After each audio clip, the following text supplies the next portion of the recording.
So, for those who haven't watched the video before, I'm Lucy. You've probably figured that out. I'm a yoga for birth teacher. I'm also a hypnobirthing practitioner. I'm now a doula, a mum of two, aged 5 and 2, and pretty much all-round lover of the birth process. And physiology, or kind of everything to do with the physical side of labour and birth, has been my absolute, well, I've always been fascinated by birth, but this topic is something that I love, and I know that through all the various courses, trainings, books, midwife-led trainings, and my doula course, and all the learning that I've done over the last 4 years has started with this subject, because it just blows my mind. So I feel like this subject will kind of open your eyes a bit to, oh my God, it's just so amazing. It's such an amazing thing. And I guess the birth process is kind of tarnished sometimes with fear or other people's stories, or feeling lacking of confidence in our own selves, which is absolutely understandable. And all of that, you know, we forget what's actually been designed. I did when I was pregnant with my first son. I didn't really give a thought to, you know, the biology. I just thought, oh, this is something that's going to be, it's going to be awful. I'll just see how I get through, and buried my head in the sand. I say I buried my head in the sand. I read one book, and I thought that was enough, and I'd nailed it. So when I felt labour and I was in labour, I panicked completely, and that's what sent me into what I call the path to Panicville. That's what sent my birth off of the route to the positive experience I really desperately wanted, but that is also what started this work. So I'm very grateful to have had an experience that wasn't great. Otherwise, I don't think I'd be doing this. Right, so let's just turn that off. So I'm in a different spot today, and I'm wearing active wear because I've just done a workout, but also because I did want to show you a few things today physically. So if you've got questions, ask them below. If anything doesn't make sense, or if you just want to talk amongst yourselves, please do. I love that. You know, we are a community here. All of us are a community here, whether you are an online yoga for birth member of mine, which I love you for. Even if you're not, you know, there's so much content I'm sharing here just to give you that education and make you feel really excited about what you're doing, because it's so exciting. So talk amongst yourselves, make friends, help one another, and let's keep this a really encouraging space. 17 weeks, first baby, and addicted to Weetabix mini fruit. I love that. Love your yoga flows. Thank you so much. Okay, so where do we start? So I've tried, as always with these talks, I try to simplify it as much as I can so that you can really get your head around it. And actually it's not, you know, we can get our head around it, but I want to make it really easy for you to digest, okay? So grateful for you and your knowledge that you're sharing, being away from my family. Oh, being away from my family. Oh, it's a pleasure doing these, honestly. I don't know if you meant that or not, but yes. Right, so the 4 areas we're going to discuss are your uterus. Your uterus is incredibly important here. Your uterus is your womb, okay? That's where your baby is living, okay? Inside your uterus. And your uterus is made up of ligaments, round ligaments and broad ligaments. And they go around and they go up. And they work together, they work to kind of contract and bring your babies out of your body. Can I just say, everything I'm talking about today is talking about the way that everything's been designed to work, okay? So we're talking about a spontaneous labour that happens by itself, that happens the way that your body and evolution has designed it. Obviously, we know that this can be an unpredictable process sometimes, and sometimes things happen that don't go in line with what I'm about to tell you, all right? And obviously, as I said last week, I can repeat myself and go on and on and on, so apologies in advance. So your uterus is something that we need to know about, and your uterus is the area of the body that you feel contractions, okay? So when people talk about contractions, when you have your contractions, it is your uterus contracting, and it's doing that for a very, very, very good reason. And that is to bring your babies into the world, okay? We'll talk more about that in a minute. We're going to talk about your cervix.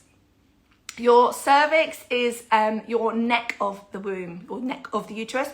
Your cervix, I like to think of it as, just to explain it, if you had a balloon done up at the bottom and your balloon is your uterus, where your baby is, your cervix is the knot at the bottom. okay? And that is kind of holding your baby in. And when it's time, and only when it's time for your body and your baby to bring your baby into the world, your cervix will dilate. So when people talk about dilation or being a certain amount of centimeters dilated, they're talking about the cervix. And what that does is, at the moment, it's probably facing towards your bottoms, actually, like away from the vaginal opening. When it's starting to be ready to dilate, or your body is ready to labour, and it could be not for another few days or another week or so, but it's going to move forward towards your vaginal opening, and it's going to ripen and soften and kind of melt and disappear, and, well, open. And what we want is our bodies to dilate to 10 centimetres. Yeah, we'll talk about that more in a minute as well. I've kind of made notes so that I don't literally go off, because I could just like go into one, but if I make notes, I stay in my lane. Otherwise, we all know it can be a bit of a nightmare. And then, other than the cervix, we're obviously going to talk about my favourite part of the birth anatomy, which is the pelvis. The pelvis is instrumental in your physiological birth, okay? That's everything I teach with yoga. That's why yoga is so beneficial, and can actually completely change your course of labour, because we're talking about space in your pelvis for your baby. We're talking about movement, positioning. We're talking about your sacrum being able to lift. We're talking about coming off of your back if you want to. Well, even if you don't want to, it's going to be more beneficial to you. But and I've got my teaching buddy. Now, if you've only recently started watching me, you won't have met Elvis yet. This is my female pelvis, and we named her last year with your help. And she is going to kind of demonstrate what I'm talking about, what I go on and on about your space, about movement, about gravity, and why.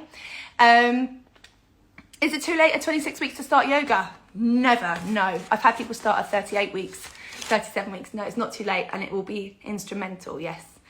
And then, other than your pelvis, we're going to talk about hormones, because labour cannot happen without your hormones working.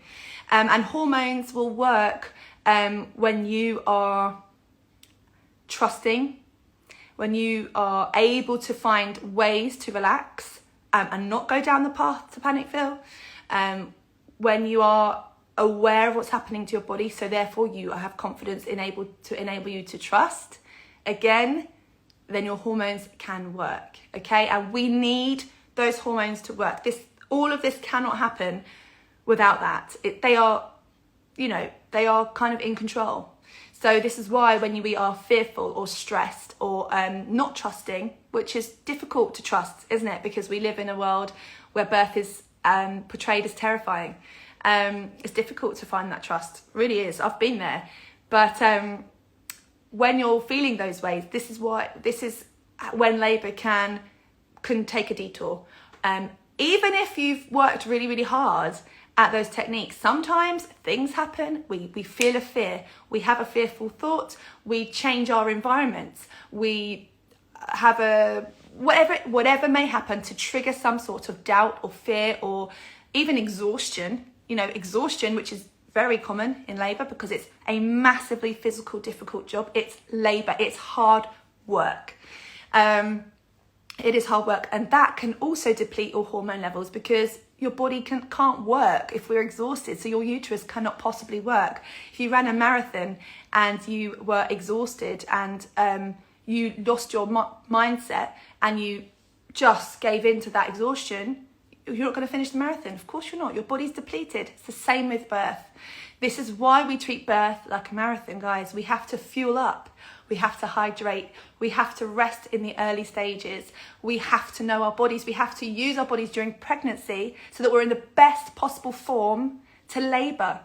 That way we will recover better because our bodies are resilient, because we've been exercising and moving and practicing different positions, and we've been using our bodies and keeping ourselves as healthy as we possibly can during our pregnancy. Treat birth like a marathon. Think about the training that goes into that. This is a whole, a massive subject I feel quite strongly about. If we were to run a marathon, if I said to you, I'm going to run a marathon in 9 months, but I'm not going to do any training for it because I'm just going to see how it goes. I'm going to turn up on the day and I'm just going to sort of go for it.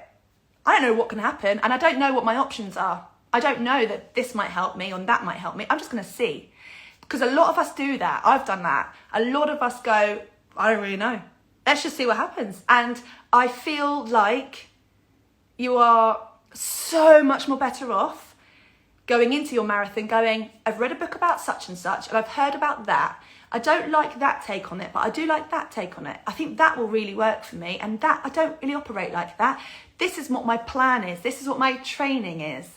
This is what I'm going to do to give me the optimal chance at having an experience that was wonderful, wherever that led me, whether I crossed the finish line of my dreams or whether I crossed a different finish line. At the end of it, I'm going to feel fantastic because I had all of the knowledge. That's what I want for you guys. Okay? So, when all of this anatomy is allowed to work, when we are giving it that opportunity to work, it will work. But there are things like malpositioning of babies. Obviously, there can be health conditions that come into our pregnancies that we didn't know about at the beginning that require intervention, as we talked about last week, and they can interrupt the process. But really, like any other system in our body, the digestive system, the respiratory system, this is our birthing system. It works. It's working, you know, we don't talk about our digestive system and go, well, I don't know if my digestive system works okay. We eat every day. We digest, we eject what we don't need. That's our system working. Occasionally, people have problems that they need to have looked at with their digestive system, and there are, we have help out there for that. The system works. And if you were to faint and be unconscious at 40 weeks pregnant and your body went into natural labour, it would just do it. Yeah? Okay, so when this all starts then, what does it feel like? What does it look like?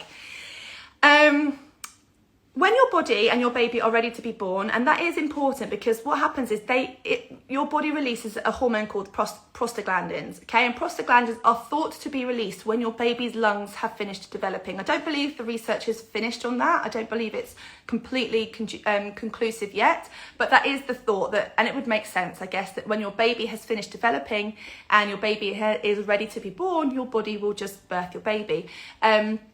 And that is, your prostaglandins are responsible for then softening and opening your cervix, okay? And you may notice that through losing your mucus plug, which is that bloody mucousy show that we have. Sometimes we can see it before labour started. We may not see it until later. And that's a really great sign. So your cervix is softening and starting to dilate. And with that, we start to also feel uterine contractions, okay? And that can be very, very, very light in the early stages, or that can be quite strong and intense. Tends to be that they start very, very lightly, kind of like light, gentle cramps. And then as labour progresses, the uterine contractions intensify because your body's working a bit harder. And what happens is there's a positive feedback loop between your uterus contracting and your cervix dilating. So one helps the other and they work together. So just like our bicep and our tricep work together, our quadricep and our hamstring, your uterus and your cervix work together. And when your cervix has a bit of dilation, your uterus will work a bit harder. And when your uterus works a bit harder, your cervix will soften more and open more. When that happens, your contractions will dilate. Your contractions will intensify. And that's the process, okay?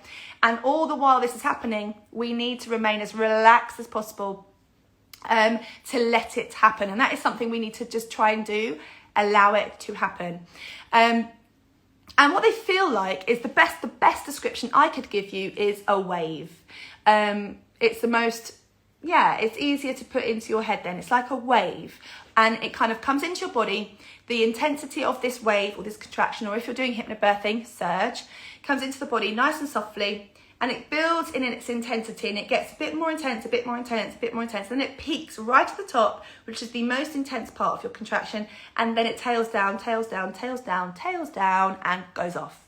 And then there is nothing in between them, okay? And you wait a little bit of time. This is your time to grab a drink, to refuel, to maybe change position. Maybe you'd like to go for a wee, maybe you want some massage, maybe you want the room to be sprayed a bit more. This is your chance to be able to kind of maybe communicate that if you're able to. And then it starts again. The wave comes in, builds up, builds up, builds up, builds up, peak, and comes down, down, down, down, down, down, down, down, down, tails off. And it's during those uterine contractions that our breathing is essential, because our breathing will make us far more comfortable. It will literally dull down the sensations of those contractions in your body.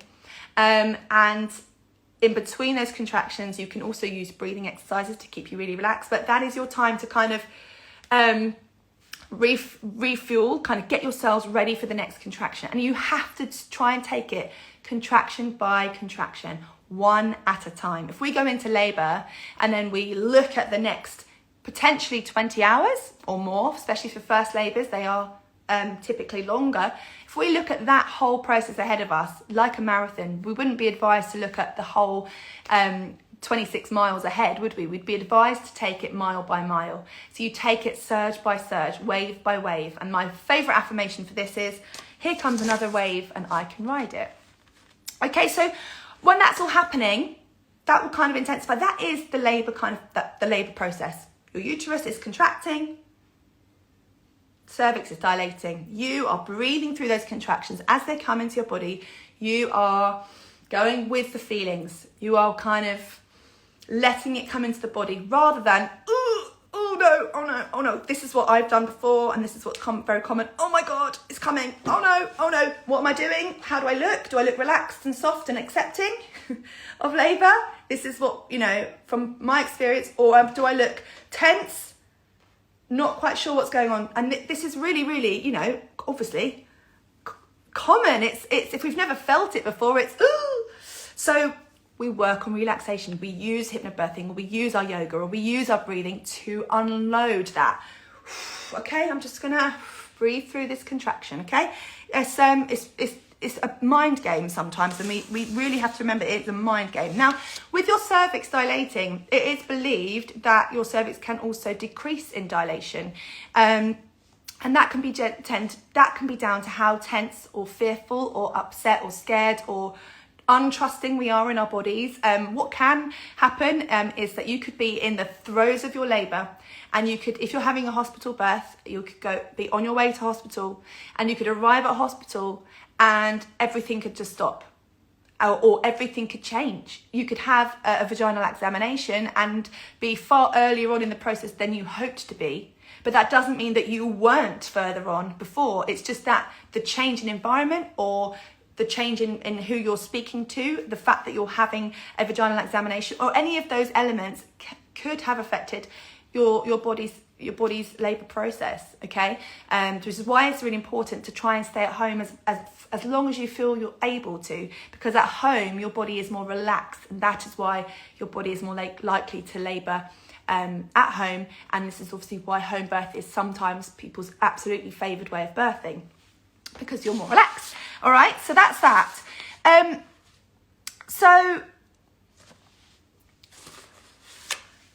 So okay, later on after this, we're going to talk about the stages of labour and like how, okay, so if it starts and how do I know it's starting and all of that. I'm going to answer all that later. So let's talk about the next part, which is your pelvis. So your baby, in order to be born, your baby needs to descend through your pelvis, through your birth canal, out of your vagina, okay? And would you recommend a home birth, considering this a lot? Oh, yes, I would. Yeah, for low risk women, yeah, I would. I had a home birth with my second son and it was incredible. But I have a video all about it, by the way, on my IGTV. So pelvis. So why do I love a pelvis so much? So everything I teach is about your movement, isn't it? During labour and birth, about being active, about being mobile, about being upright. Why do I care so much about it? Why do I go on like a broken record? Because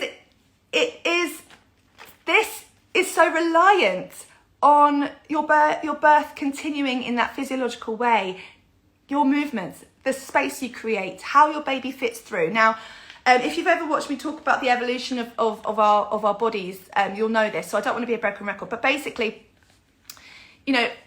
as animals, we would have had massive wide pelvises, and our I will answer your questions. No home birth for a first child?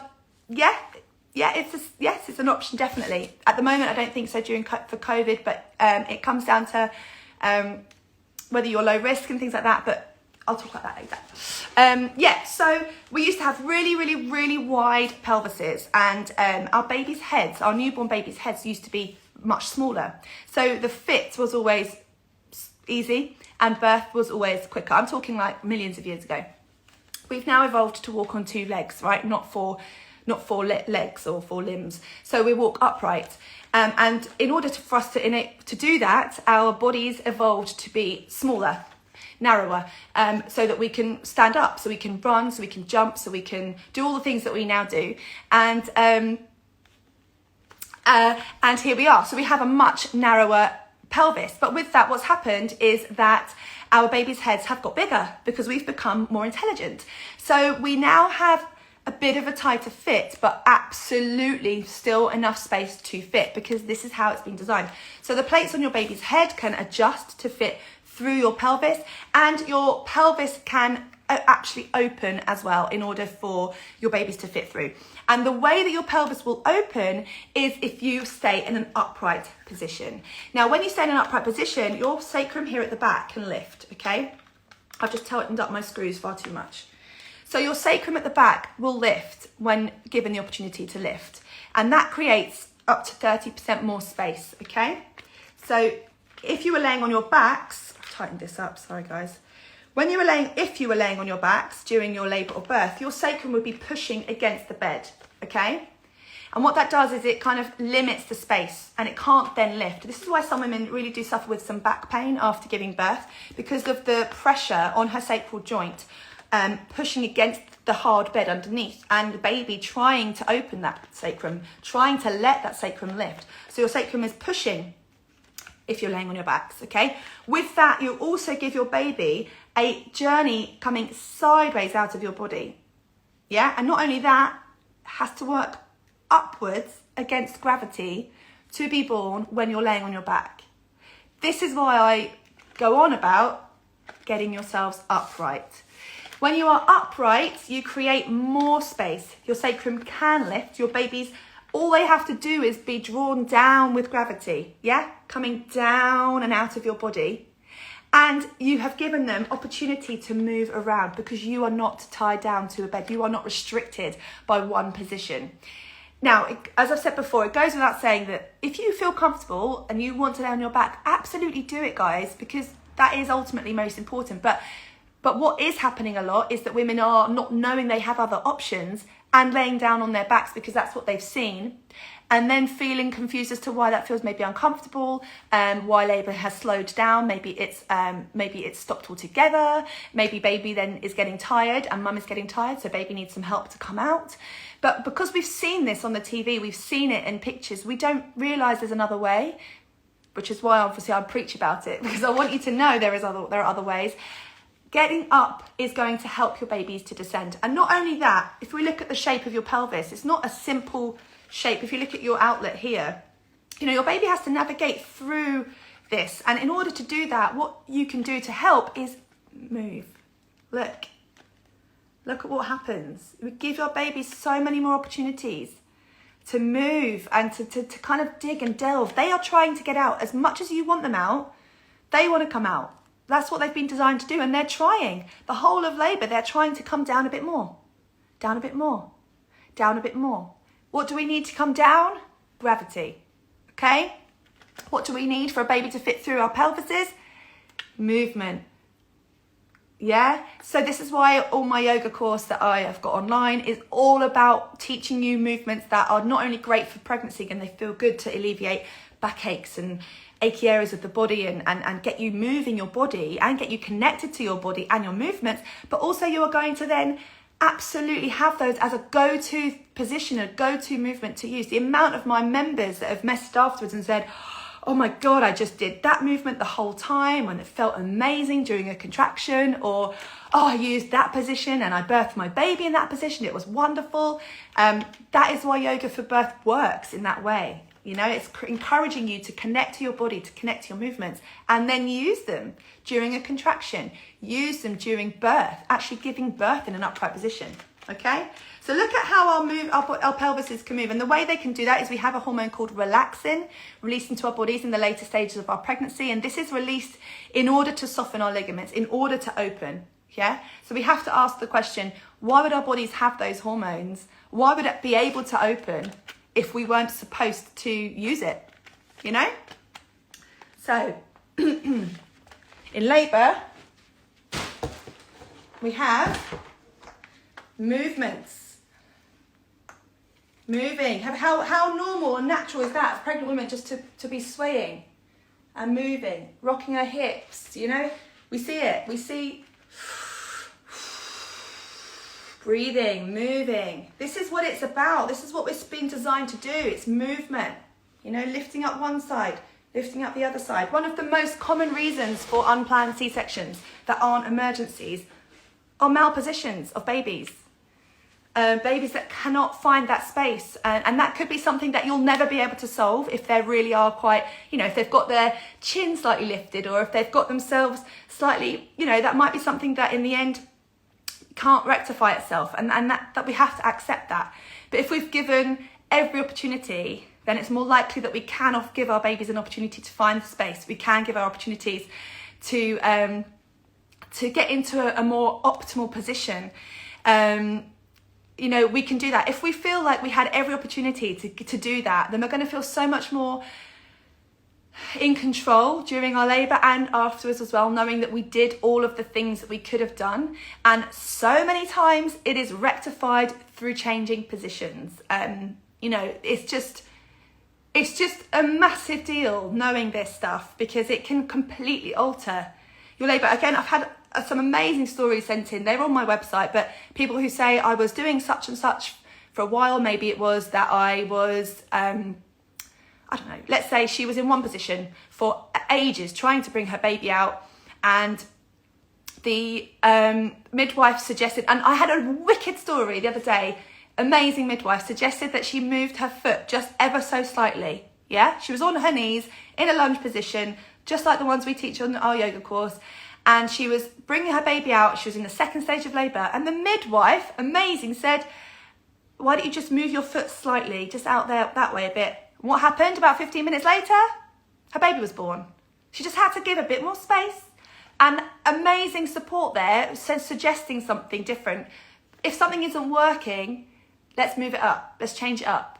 You know, if that position, a baby's not coming for a certain amount of time, let's give them another chance. Let's give them another opportunity. Let's give them another position. If baby is still happy, there's no distress, you know, being signalled through monitoring, and midwives aren't worried and everything is still happening, let's try some other things. Get your birth partners involved. Learn about this stuff. Suggest other things. Because when we go from doing this and our babies are coming down and we go tied like this, we've just taken that gravity away. We've just taken that opportunity. We've taken space away. All right, so this is massively important, and this is where Lucy this account came from. Just this, because it's huge. Okay, so that's your pelvis, and then lastly we're going to talk about hormones. So what do we need in order for our labours to happen?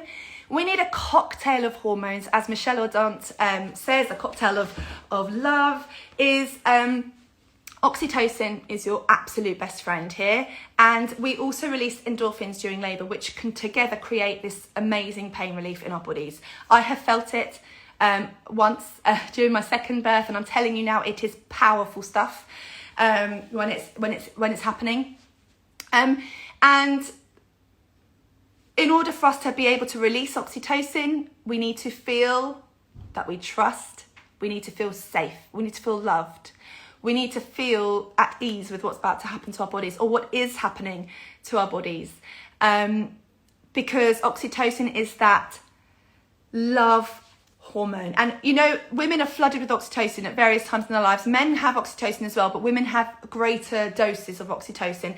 And it's released in times where, you know, like happy moments that make you feel like this. Maybe the moment that you found out that you were pregnant, that would be a massive rush of oxytocin, maybe. Or it could have been a time where you look back on a memory that makes you so happy, and that feeling comes. That's oxytocin. And I'm not suggesting that you have to feel like that for the whole time you're in labour, but it's It's a feeling that comes from trust and love and safety. Again, going back to home births, and I'm only saying this to explain oxytocin, the reason that they're so wonderful for labour and birth is because at home you are full of things that make you feel safe and loved.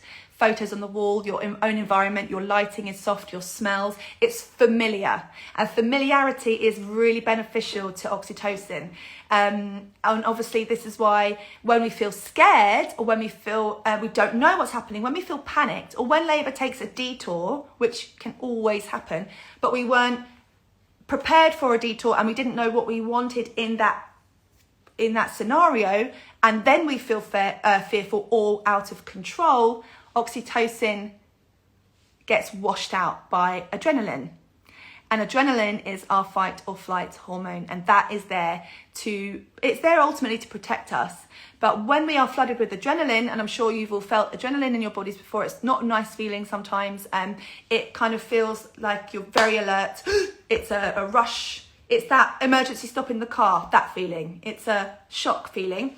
That is actually there to protect us. Going back to our primal instincts, adrenaline is there in case in the cavemen days we were being observed by an enemy, by an animal, we would attack or we'd run. Okay, but when we're in labour, our brain cannot separate the realities from our primal instincts because this is a primal event. So our brain thinks we are at threat, we are fearful. And what that does is it takes all of that oxytocin, wash it away, but also all of our oxygenated blood supply, which we need to go to our uterus to contract, all of that goes to your arms and legs to fight or to run. So then your uterus has been contracting, but now it's starved of oxygen. So what's that going to do? It's going to get really intense, maybe even stop, because your body senses there's a threat. And when we're in threat, we're not going to birth something as precious as a newborn baby. Okay? How cool is it? How interesting is it? How amazing is it? Blows my mind. Even though I talk about it all the time, I never get bored of it. It's so incredible. And this is why a great sign of a woman who is really in the throes of physiological labour, you know, really kind of doing it now, she's really breathing through those contractions, she's really in it, she's usually not talking. She's usually unresponsive, you know, towards the end parts of the first stage of labour, because she is so focused inward. Or she just cannot access her thinking brain, her logical brain, because she is so overrun by that primal instinct. Her body cannot respond to a question such as, you know, I don't know, any question. Would you like to go for a wee? That is not what you're thinking in that moment, which is why we do need, I'll talk about that in a minute. But, you know, at that moment, you can't respond. I do this a lot when I explain labour, because this for me was the most primal way to be, folded over, folded forwards and protective. And why do we do that? Why do we tend to take up those positions? Because it's primal, it's animalistic to move closer to the ground, to feel protective of your baby. You go inwards, you feel protective of what's going on, you move to the ground, you use your body as an animal would, because this is how we've been designed.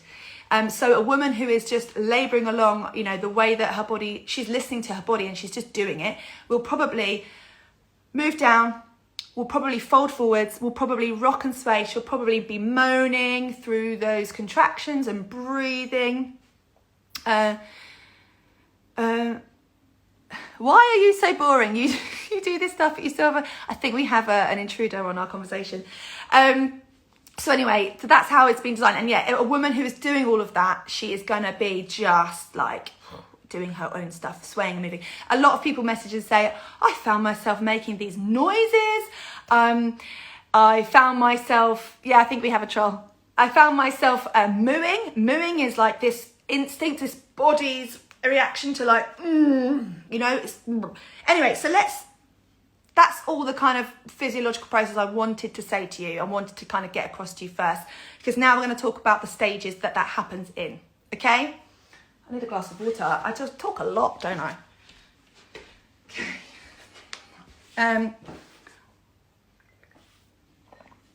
Do you know what? That's my first troll. Hi. Never had a troll before. I'm pleased that you're joining our conversation.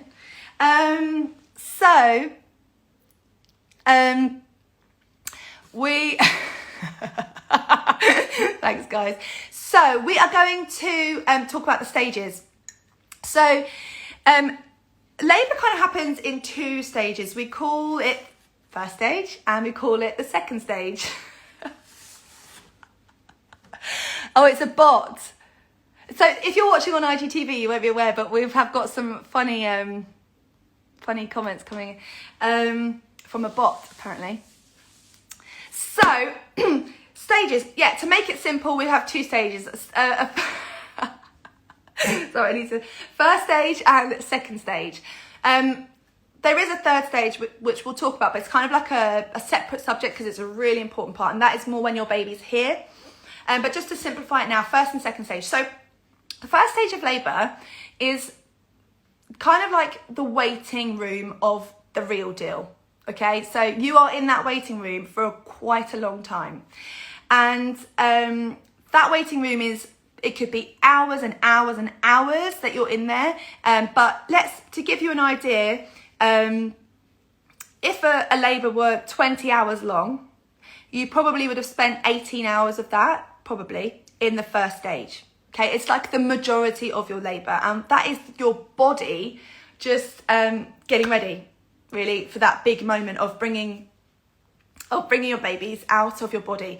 So it's a really big time to be thinking about fuel, hydration, and just going with it, just trying to let the body do what it needs to do. Okay, so early labour is really common. Early labour can be exhausting. Early labour is kind of your body's trying to start, and then it's going to just stop a bit, and it's kind of practicing a bit more, and then it's going to kind of stop again, and it's really common for first labours to have early labour for a while, but it doesn't always happen like that.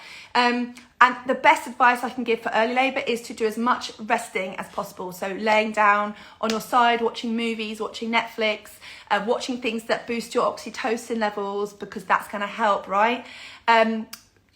Eating really nutrient-dense food, hydrating, doing a little bit of movement and then resting some more, because you're going to save your energy levels, okay? But then when you're kind of in established labour, that is when things get a bit more, you kind of know what to expect a bit more. And what we're not going to focus on too much is, what I encourage not focusing on too much, is contractions or regular contractions. Contractions being regular. Contractions may never be regular. Okay, that's something really important to note. I had irregular contractions for the whole of my first labour, and that's deceiving. So they might not come every such and such minutes, or that such and such minutes. So what I really urge people to do is, it's a feeling of where you're at. It's a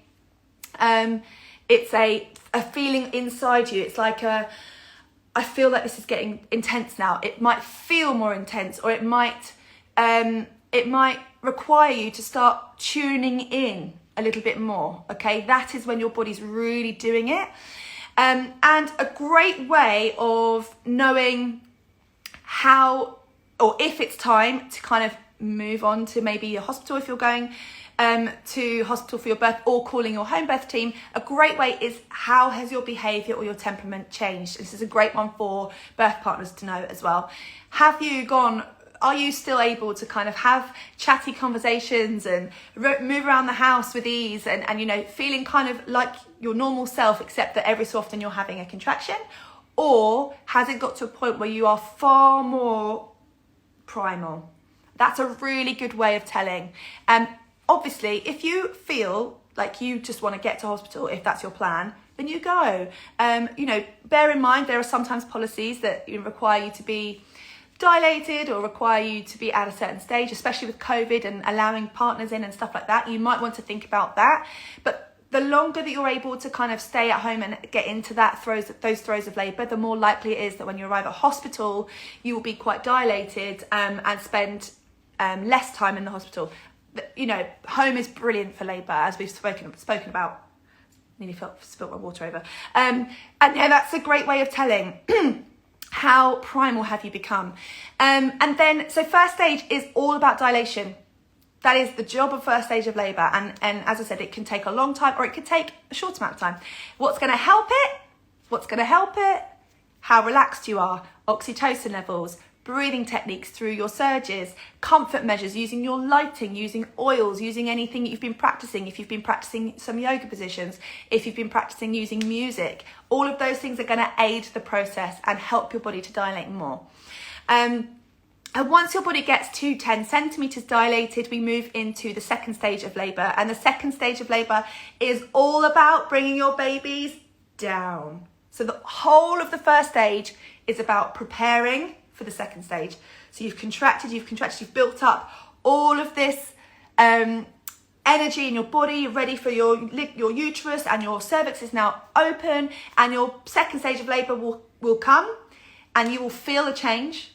And your bodies and your breathing will bring your babies down through the birth canal and out of the vagina to you.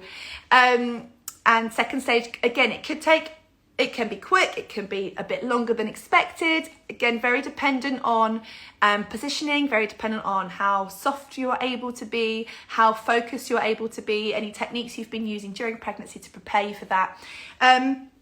And I just want to quickly mention a very little middle stage between the two. So between first stage and second stage, there is a stage called transition. And transition is a really good thing to know about, because transition can look and feel quite intense. And very simply put, transition is the part of your labour where you transition from the first stage into the second stage, and that can be very overpowering. And what happens at this stage is you've probably got to a point where you are extremely tired, or you are everything's feeling quite intense now. And normally what happens is your body releases a small dose of adrenaline. This is where the only time in our labour that we want and need that dose, because that adrenaline is going to be the thing that brings your baby down and out, okay? And that can feel very emotional. It can feel upsetting. It can make us feel maybe a bit sick. It can be where we start to say, I can't do this anymore. And it's that hormonal reaction. And also we're probably really tired, and we're probably wanting that baby out now. And it can, you know, partners might look at the transition and think, oh God, is she okay? You might think, oh my God, I can't do this anymore because I'm exhausted and it's intense. And that's probably, obviously might not be, but it's probably where they'll say to you, you're actually 10 centimetres dilated, probably. If you're feeling a different sort of, can't explain it, but it can come with that, I just don't want to do this anymore. I'm not going to do this anymore. If you're me 5 years ago, I'm not doing it anymore. They say, well, you are doing it. You say, I'm not, I refused. I'm not doing it anymore. It's transition. Okay, and it's good to know about it, and it's good for partners to know about it as well. It could be the time that if you haven't had an epidural up until then, it could be the time that you start to say, I think I want an epidural now. But by that time, it's too late anyway, because you'd probably be fully dilated. If, of course, you feel like that and you're not fully dilated, then that is a great time to discuss comfort measures. If you feel like you just want some pain relief or comfort measures, or to change, or some explanation as to what's going on or where you're at, or, you know, that's a good time to communicate how you're feeling, and for midwives to maybe offer you a vaginal examination if it's time, or, you know, you can communicate that as you go along. Okay, and then lastly, the last stage, which I said we're not going to discuss in depth right now, but third stage is the stage where your baby comes and is on you, and it's golden hour, skin to skin, and the physiological delivery of your placenta. That is your third stage. That is a really special, different stage. I've talked about it before in videos that are saved, but we will discuss it more. But that is the time for stopping No urgency. If baby's okay, if baby's well and you are well, you know, this is where we've got delayed cord clamping, we've got no rush for weighing the baby. Let's just be. It's time for you and your partner to just have that moment. It's the time for the first feed. And physiological process, so birthing your placenta when it's ready to. There's no rush.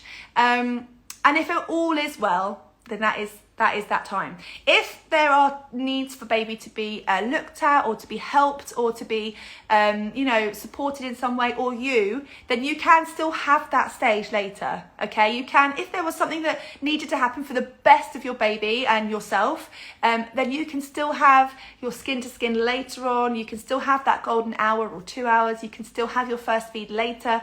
So don't worry too much if things have changed a little bit and you just didn't have that third stage the way that you thought you'd have it. It will still happen, okay? And yeah, that's where we're at. That's the stages, that's labour, that's the way that it's been designed to happen.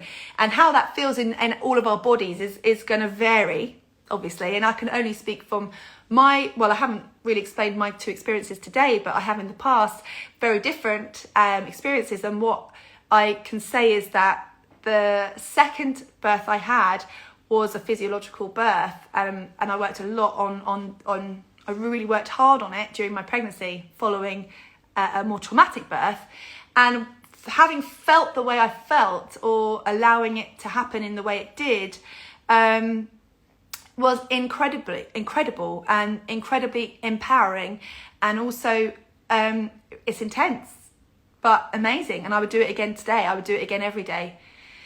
So there we have it. Ta-da! All right. So guys, I'm going to do a few questions now. This will save to my IGTV, yes. I'll do a few Q&As. If you've got anything you want to ask, do put it below. I'm really pleased. I know lots of you saying that you've enjoyed it, and I'm really, really pleased if you have, and that you found it really interesting as well. It is so interesting, isn't it? And I hope there's nothing I've missed. That's big stuff to tell you, but I know that will be informative enough for today.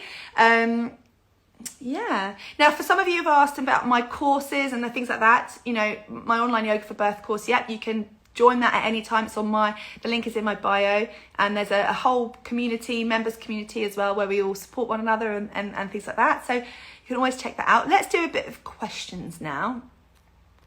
And thank you for joining. I hope you've enjoyed it. I hope you've learned something, and I hope you found it really interesting, because when we find something interesting, because I have friends that have said that, so I've had friends who aren't pregnant, who don't have children yet, and might not have children, I don't know, but they've said to me, I'm not even in that stage of my life, but I find it so interesting.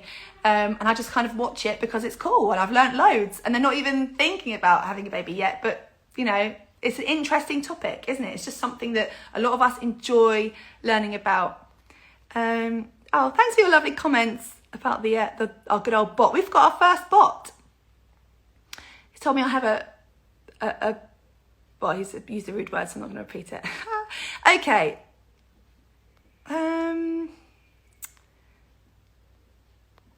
Is being induced, so extra monitoring with an epidural, if being induced, I've got a crack on my screen, sorry. If being induced, so having extra monitoring with an epidural, how can I stay upright? Great question. So a lot of the trusts around the UK have what we call a mobile epidural or a walking epidural. So you're still able to feel some sensations. This is normally something that you can actually top up yourself, so that you can kind of determine how much you can and can't feel. And that's really great for still allowing you to be upright. And some women actually feel the effects of an epidural differently to others. So you may find that you can actually still use positions yourself. You may ask your midwife and your birth partner to help you physically into the position that you require. There's an amazing doula and photographer called Bree Downs, doula photography, or photography doula, can't remember, on Instagram, who I've shared lots of work from before, who has taken real images of women in labour with an epidural in upright positions. And she's a great example of photography of women who are having that pain relief or having monitoring or using epidurals, and you know, still using their positioning because they know, even if they can't feel it, that their body needs that space, or their pelvis needs to be open. So even though you can't feel the surges, just giving your baby that space is going to really aid the process still. So yes, absolutely. And with monitoring, yes, but you need to use your voice. You need to say, I need to be upright. So can you move that wire around me there? Or can you move that here, please?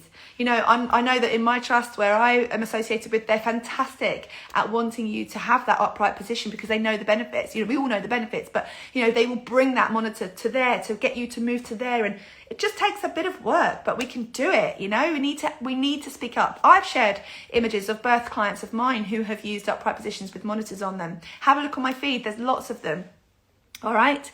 And it's really important. My midwife said that you want someone keeping an eye on your perineum, when to push and when not to, as to avoid tears or bad tears. Yeah, it's a debatable one.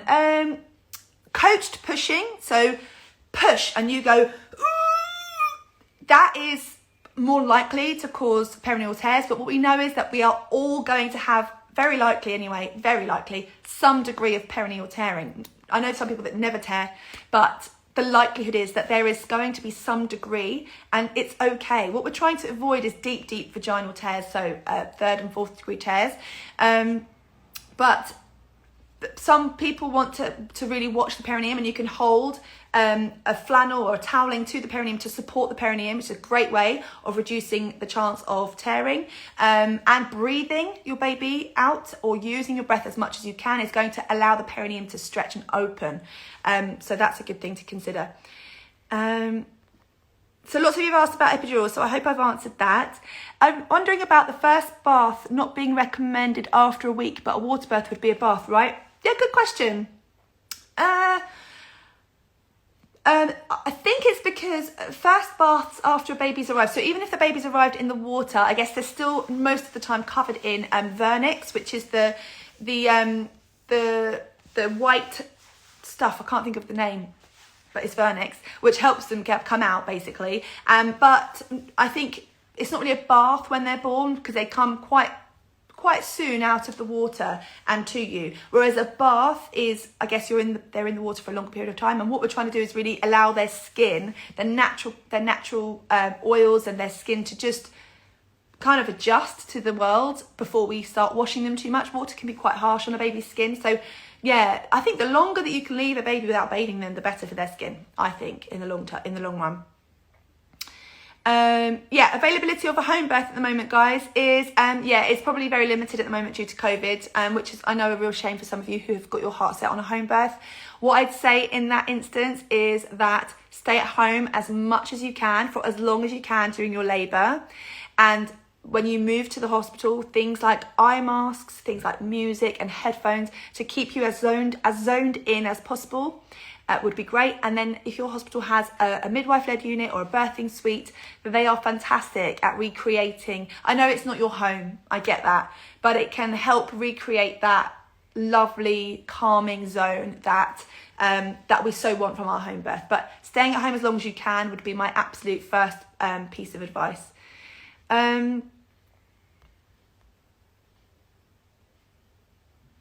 I'm low risk with my first pregnancy and my midwife has recommended a home birth. That is so lovely. I mean, I can only say good things. I've done a whole talk on home births about what to pack or what to prepare, but also things like transfer rates and the likelihoods and things like that. If you want to have a look, it's in my IGTV.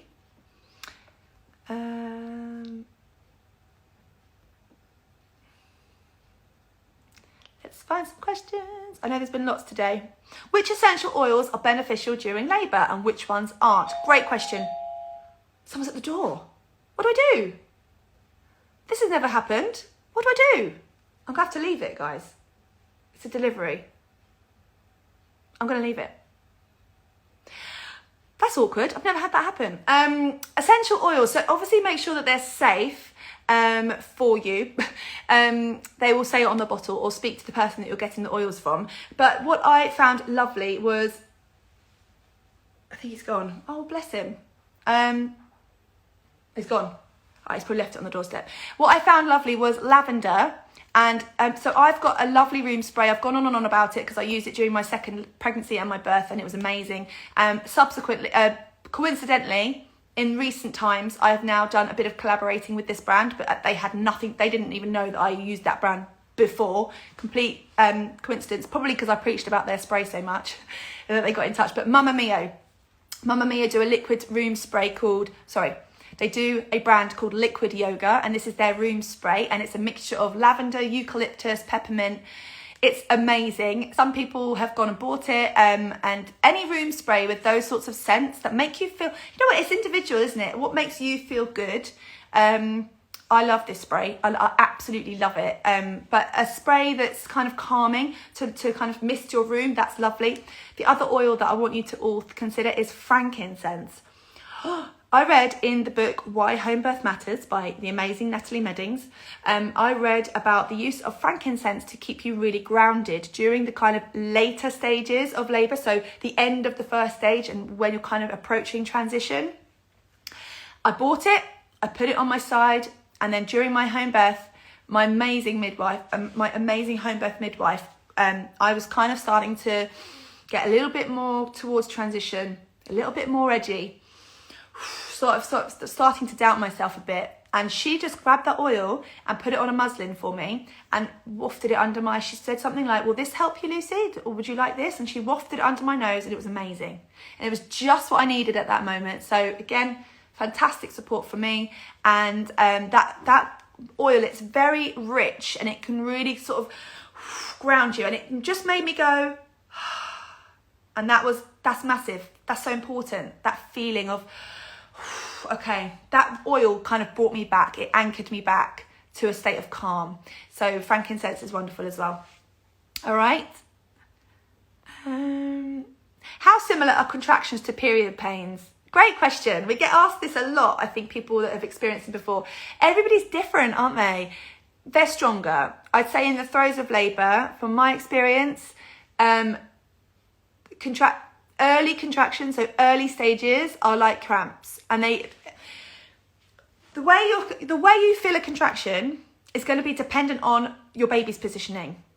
Okay, and I didn't say that earlier, but because there's loads to say, but the way that you feel that in your body and how painful or comfortable that is very dependent on where your baby's positioned. Because if your baby is pushing against certain ligaments, or if your baby is back to back, for example, then you're going to feel those contractions differently. So a normal contraction should be felt where your uterus is, because it's your uterus that's contracting. So here. But when you start to feel things in your lower back or down your legs or in your pubic bone area, this is about your baby's positioning. So this is why it's really important then to be moving and using your body to move and open that space. But yeah, I'd say they start off like period cramps, but then they intensify. Yeah, they do, which is when your breathing is going to be amazing. 29 weeks, stuck in hospital with high blood pressure and my eyes swelling, feeling very stressed and not sleeping at all. What can I do to help relax whilst in hospital? Good question, and I really hope you're okay. What I'd say is breathing techniques are amazing. Anything involving breathing and kind of mindfulness can really help lower stress levels. And any kind of positive association. So can someone bring in something from home that's going to help you relax? Maybe some photos. Can you look through some old videos on your phone that make you feel more relaxed and happier? But breathing techniques are going to keep you really calm. But you know what? You're in the best place. You're being well looked after. You're in excellent hands. And I really hope that you're feeling a bit better soon. Okay?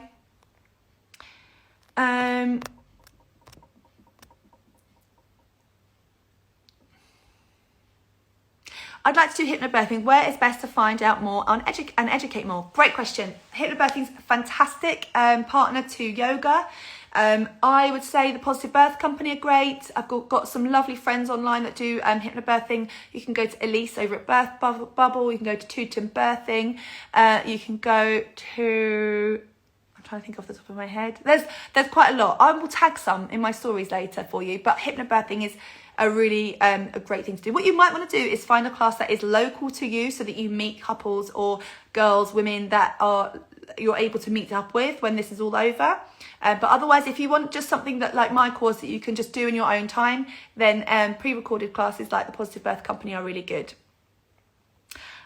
Oh, thank you. I'm loving your yoga classes. Thank you. Could you recommend any books for first-time mums planning a home birth? Oh, definitely get Why Home Birth Matters by Natalie Meddings.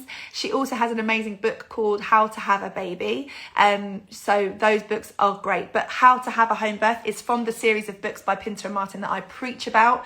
The how-to books. Oh, no. Why Home Birth Matters, not how to. Why Something Matters books. Why Home Birth Matters by Natalie Meddings. All right. If you stay home for a very long time, do you risk not being able to receive an epidural? When should we leave if we want one? Good question. The thing is, an epidural you will probably want when you are in great deals of pain, okay? And it's great that we have them. But what you want to maybe consider is, if you're comfortable at home, and you're obviously comfortable enough to be at home, your breathing techniques, maybe when you get to the hospital, you might actually realise that you're using what your techniques are. You're using the techniques, and that is actually reframing your whole mind. And maybe you didn't actually think that you'd get there and not require one. You might not. Sometimes when we tell ourselves something from the beginning, that we get so stuck on it that we forget to maybe explore the ways that we can stay comfortable before we've reached that point. So before we get to an epidural point, what are we going to use to stay comfortable? And actually, those same techniques that you might use to stay comfortable in the early stages are the same techniques that can keep you comfortable later. And the only reason I say that is because you may well surprise yourself. Oh yes, Holly De Cruz as well. She's very good. Yes, the Yes Mum method, or the Yes Mum books. Yes Mum Hypnobirthing, sorry.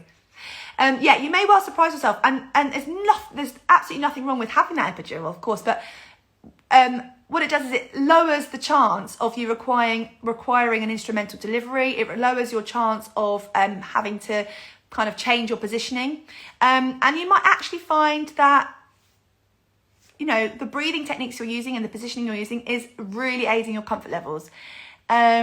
I'm afraid I might wait too long at home and end up giving birth in the taxi on the way to the hospital. Any advice to make sure we don't wait too long? Great question. First labours are tending to be longer. It's unlikely that would happen, but it does happen, of course. I think that it's a trusting your body thing. It's not likely that, you know, you'll rush through the whole first stage straight into second stage. It's not likely.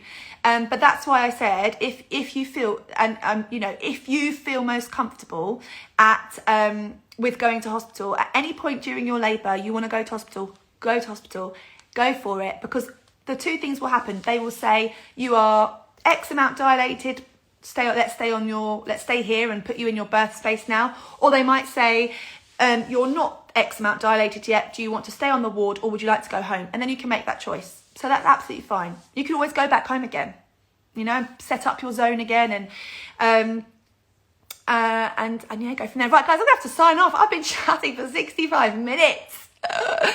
Oh my gosh, that happened to me. I got to 9 centimeters at home, and the car journey was awful for the first baby. Wow, though. That's incredible. We have to remember that any time that we don't spend at home, we're spending in a hospital environment. And some people love that hospital environment and some people don't. Normally, the more time you spend at home, the less time you're spending in that environment. Okay? So guys, we're going to wrap it up there. I really appreciate you joining me this morning. I know it's a long one, and when I first started the flow downs, I never thought I'd be talking for over an hour, but there's just so much to discuss. Has someone asked me if I've written a book? Have I written a book? No. Not yet. In the plans though. No. Oh yeah, and Holly De Cruz, so yeah, her book is called Your Body, Your Baby? Yeah, Your Baby, Your Birth. But her Instagram is the Yes Mum Birth Project. All right, she's amazing as well. Guys, thank you so much. I really appreciate you joining me. This will be saved to my IGTV, and I really hope that this has been beneficial. I will see you all next week. I've got a live talk next week on Monday. I also have a really special live chat next week with a friend who had an incredible birth experience, but with a bit of a twist. So we're going to talk all about that next week as well. So I've got 2 talks. Oh, thank you for your lovely comments. I shall see you all next week on Monday again. for our next live. And of course, if you want to join my yoga course and get learning about all of those positions, then please do. All right, bye guys, thanks again.